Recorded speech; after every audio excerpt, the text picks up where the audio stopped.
Hello my dear students, स्वागत है आपका हमारे इस यूट्यूब चैनल फिजिक्स क्लासेस में। कैसे हैं आप लोग? आई होप आप लोग बहुत अच्छे होंगे।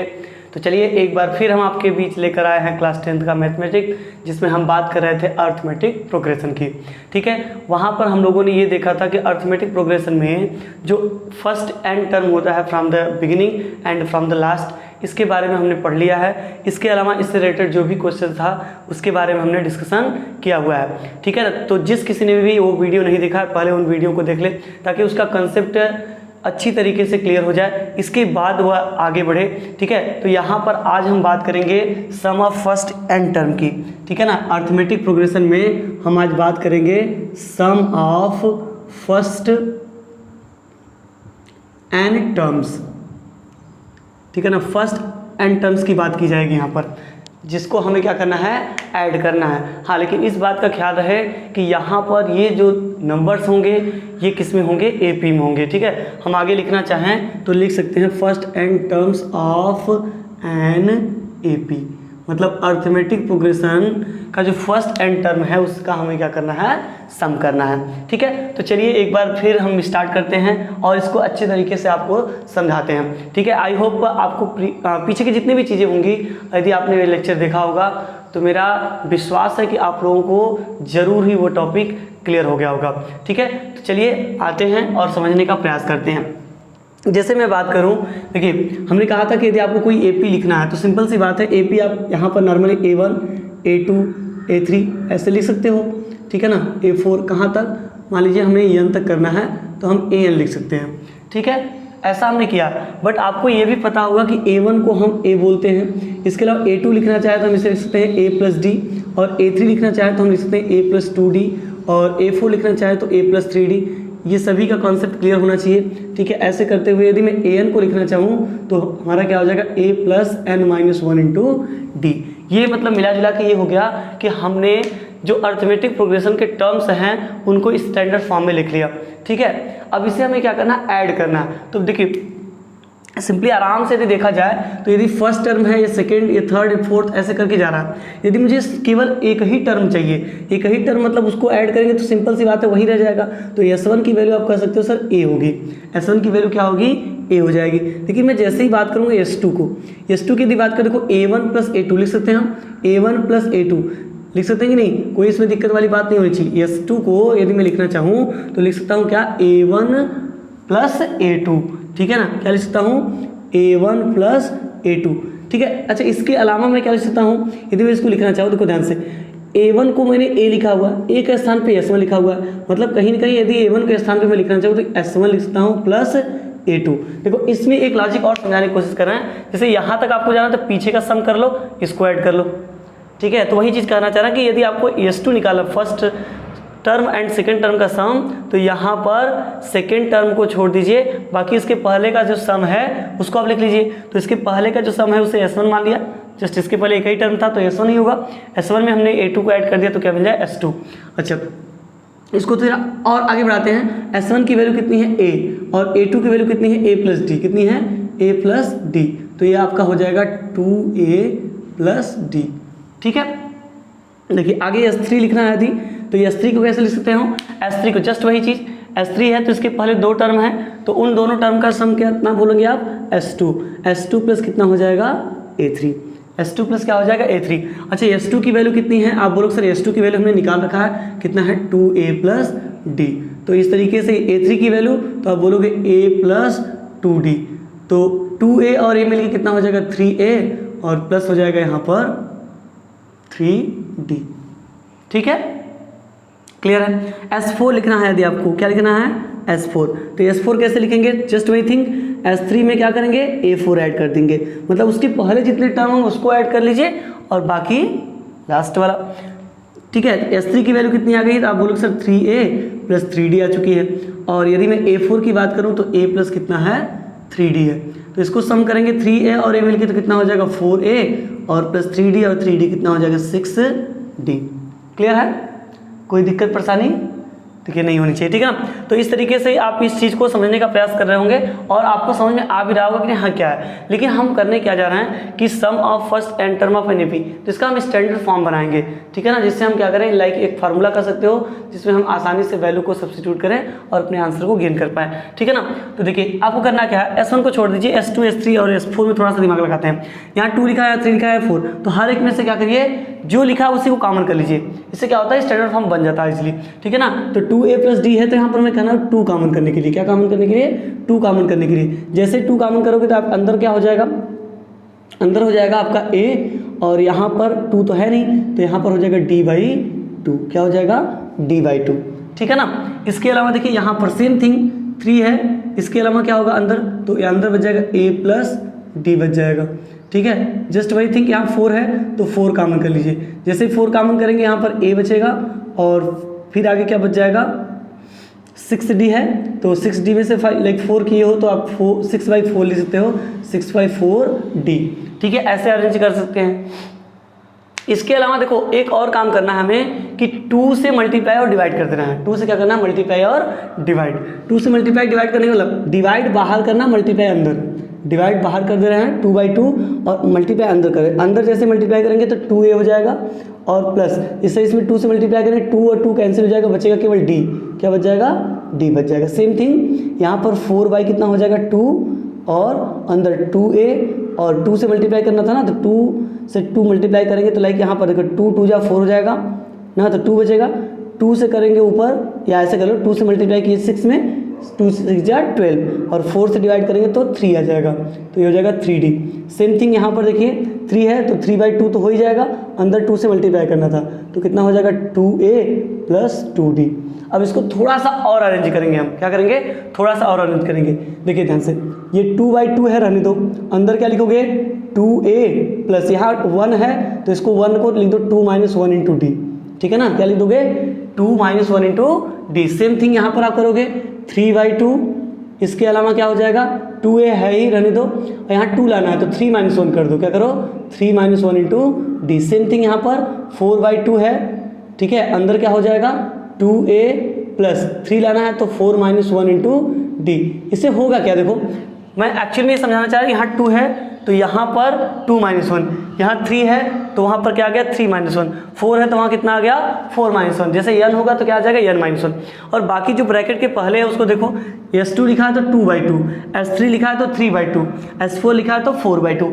क्लियर है बात। जैसे मैं कह रहा हूँ कि यदि S5 मुझे लिखना है तो सिंपल सी बात होगी, आप कहोगे सर 5/2 लिख दीजिए, क्या लिखेंगे 5/2, जैसे वहाँ पर 3 के केस में 3/2 था, 4 के केस में 4/2 है, तो ऐसे 5 के केस में 5/2 और अंदर 2a हर जगह दिख रहा है, अंदर 2a हर जगह दिख रहा है, लेकिन आगे 2 - 1, 3 - 1, 4 - 1, मतलब 2 के लिए 2 - 1, 3 के लिए 3 - 1, 4 के लिए 4 - 1, ऐसे 5 के लिए क्या हो जाएगा 5 - 1 × d, ये हो जाएगा। सेम थिंग यदि Sn के लिए करना चाहें तो n हो गया, तो जहाँ जहाँ 5 है वहाँ n हो जाएगा, n/2 2a plus n - 1 × d, ये हो जाएगा हमारा सम ऑफ फर्स्ट एंड टर्म, ठीक है ना।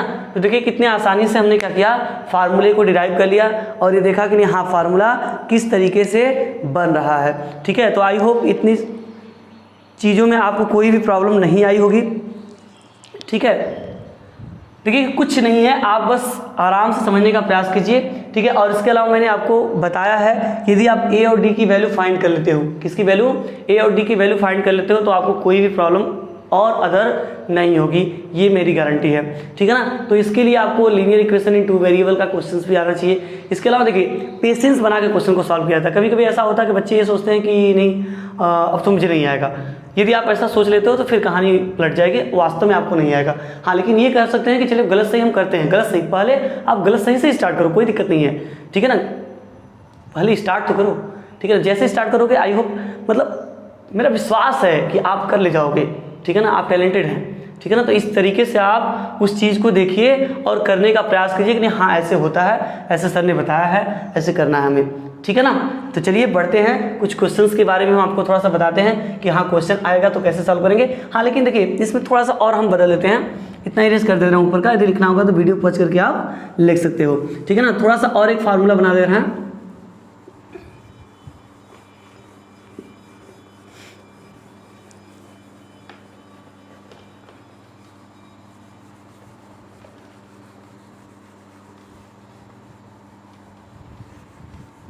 देखिए जैसे मैंने बात की कि यदि मैं ए एन की बात करूं तो ए एन अपना क्या है, आप बोलोगे sir A plus n minus one into D, ठीक है, A plus n minus one. अच्छा एस एन क्या आया है, एस एन आया है n by two into two A plus n minus one into D, यही आया है, ठीक है।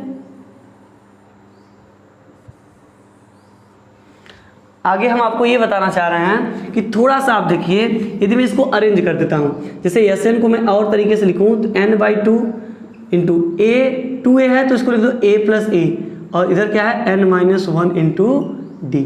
अब देखो A plus n minus one into D को क्या बोलोगे ए एन, तो एस एन का एक फार्मूला और मिल जाएगा n by two into A plus A n. मतलब यदि आपको फर्स्ट टर्म और लास्ट टर्म भी पता है तो आप, ठीक है, और नंबर ऑफ टर्म्स, ठीक है ना, ये एन वाला पोजीशन कौन सा है ये आपको पता है, तो इनका आपको ऐड करना है, सम करना है, तो आप simply n by two into A plus A n लिख कर भी सॉल्व कर सकते हैं, ठीक है। अच्छा स्टार्टिंग में मैंने एक चीज़ और बताया था आपको, जैसे मैंने कहा कि S2 लिखोगे तो क्या लिख सकते हो, S2 लिखना था तो आपने लिखा S1 प्लस A2, S3 लिखने के लिए मैंने बोला तो आपने कहा कि सर लिख दीजिए S2 प्लस A3, S4 लिखना था तो क्या लिखे S3 प्लस A4, ठीक है। तो जस्ट थिंक वही कि यदि हम कहें कि यदि आपको सम ऑफ एन टर्म के बारे में दिया है और आपको टर्म निकालना है, nth term, fifth term, seventh term, तो कैसे निकालेंगे, तो आप सिंपली देखिए एक फार्मूला और बना लीजिए।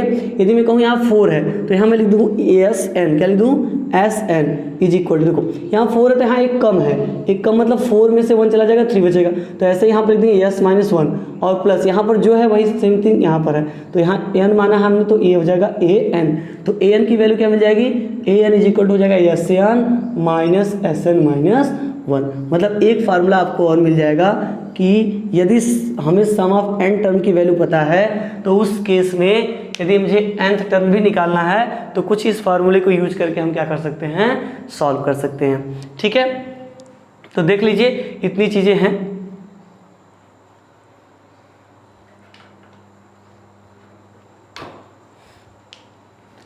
चलिए आगे बढ़ते हैं, क्वेश्चंस आप लोग करिए, ठीक है। यदि क्वेश्चन में कोई प्रॉब्लम आ रही है तो आप कमेंट करिए, हम क्वेश्चंस कराएंगे आपके बीच, ठीक है। तो ये हो गई अपनी कंसेप्ट। अब क्वेश्चन एक आध कर लेते हैं हम लोग और देखते हैं कि वास्तव में हम लोग क्वेश्चन को अच्छे से कर पा रहे हैं, नहीं कर पा रहे हैं, ठीक है। बहुत ज़्यादा हम क्वेश्चन नहीं कराएंगे आज, ठीक है, और आप लोग करेंगे, नहीं आ रहा है तो डिस्कस करिए आ जाएगा, ठीक है ना। तो इस चीज़ का बेहद ख्याल रखें।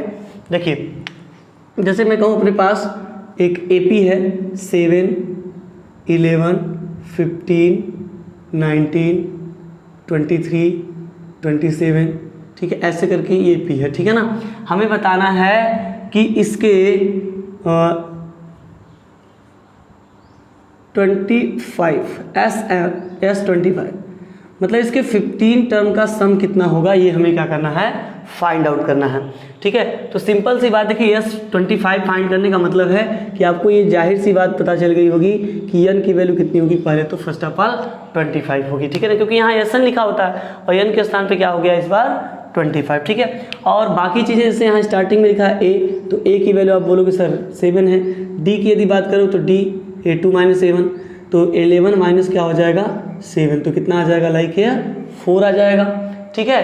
अब हमें SN निकालना, तो SN का फार्मूला क्या था, SN इज इक्वल टू, आप बोलोगे sir n by two into 2a plus n minus 1 into D, value substitute करिए, S25 is equal to 25/2, 2a की वैल्यू कितनी है 7 प्लस n की वैल्यू 25 माइनस 1, d की वैल्यू कितनी है, तो आप बोलोगे 4, ठीक है। सॉल्व करिए 25/2, इधर 7 2 जा कितना हो जाएगा 14 प्लस यहाँ 24 इंटू 4, ठीक है।